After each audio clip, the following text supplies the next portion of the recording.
Ona yurtim bag'rida Voydod azizlar KBR oilaviy dam olish zonasida mana shunday ajoyib o'rmon xo'jaligi, mana shunday tinchlik zonasi bor. Shovqindan charchagan, musiqadan charchagan, odamlardan charchaganlar uchun ajoyib dam olish demak imkoniyati.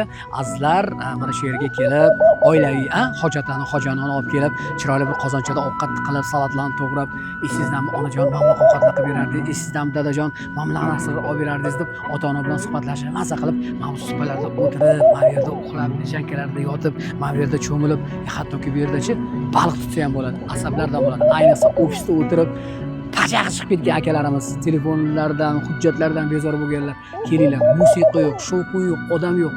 O'zingizlar eng yaqin do'stingiz bo'ladi-ku, suhbat, dildan suhbat qiladigan. Ana shu do'stingizni olib keling, mana shu yerda maza qilib dam olasiz. Yana bitta zo'r imkoniyat aytaymi? Mana buni bitta ko'rsatib yuboring-da. Mana bizda mana bunaqa jaydari solimiz bor. Mana shu yerga ikkita o'rtoq o'tirib olib, o'rtaga bitta shaxmat qo'yib olib, o'ynab, suv o'rtasiga borib kelib dam olish eksklyuziv bo'ladi. Azizlar, barchangizni KBR oilaviy dam olish maskaniga, mana shu o'rmon zonasiga, sokinlik zonasiga taklif qilaman. Halovat topasiz. Lekin bir narsa aytib qo'ying. Oldindan qo'ng'iroq qilib, joyini bron qilib qo'yish esdan chiqmasin.